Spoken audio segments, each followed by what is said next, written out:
There is another seer whose chilling predictions continue to echo down the centuries. He is Saint Malachy, canonized in 1190. Malachy was a reforming Catholic prelate born in Armagh in 1094. On a visit to Rome, he was struck by a vision. Before him appeared a series of Latin phrases identifying the 111 popes who would rule the Catholic Church until the end of time. He uttered 111 Latin mottos, which are supposed to represent the nature, the name, or destiny, or the coat of arms of every pope until Judgment Day.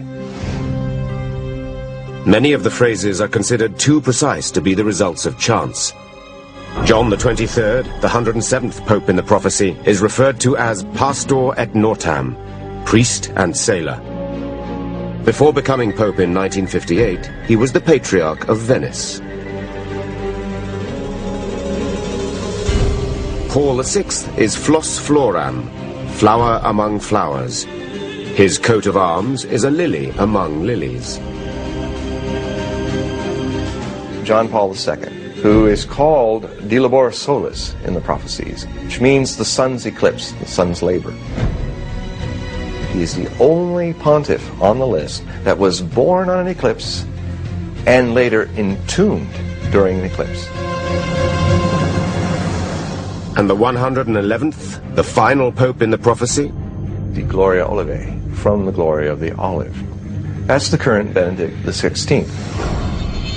At the end of the list, Malachy is said to have uttered a final doom-laden phrase, this one unnumbered.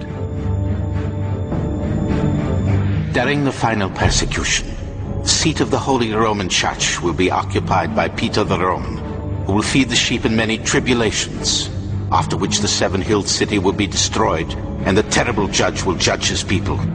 The end. Is Malachy describing the end of the Catholic Church, or the end of the world? Is Peter the Roman the last pope who will follow the current pontiff, Benedict XVI?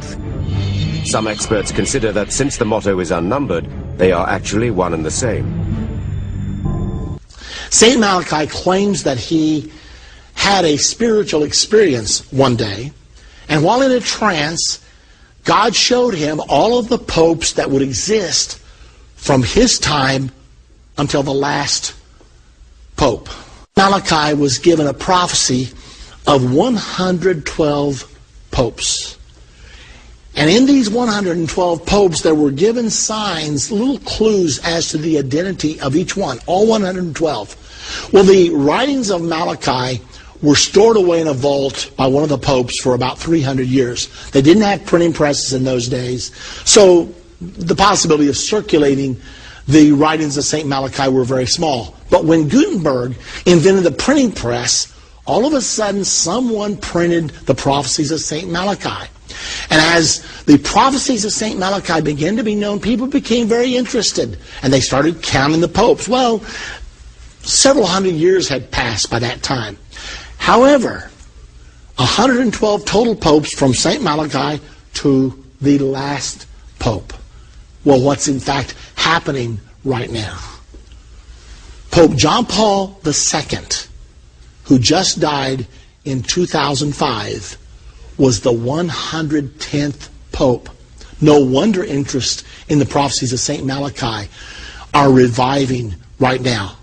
When the cardinals came to Rome to elect the 111th pope, an article appeared out of India the day before the election. A man said to the cardinals, you must elect a giant spiritual leader. You must elect a pope that can appeal to young people. You must elect someone that can hold the church together. But he said, there's one more thing you must pay attention to when you elect the new pope tomorrow in the Sistine Chapel. Make sure you don't elect a pope that has anything to do with the olive, because the clue for the 111th pope was the glory of the olive, whatever that means. Well, the conclave was held, the white smoke came out of the Sistine Chapel chimney, and the word went out, we have a pope. When the identity of the pope was disclosed, it was Cardinal Ratzinger of Germany, and everybody thought, glory of the olive. It has nothing to do with it. I mean, You've never heard of a Ratzinger olive, I'm sure. And so everybody thought, surely not. This doesn't have anything to do with anything, even though he's the 111th Pope. Everybody was interested, though, in finding out what his name would be that he would rule under. You know, when popes are elected, they don't rule under their own name. They take a name like Pope John XXIII or Pope Pius XII, the last one, Pope John Paul II. So everybody wondered, how will Cardinal Ratzinger rule the church? What name? Because when a man picks a name, it usually is indicative of something that means something special to him. Well, the announcement was made the next day that the Pope would rule under the name of Benedict XVI.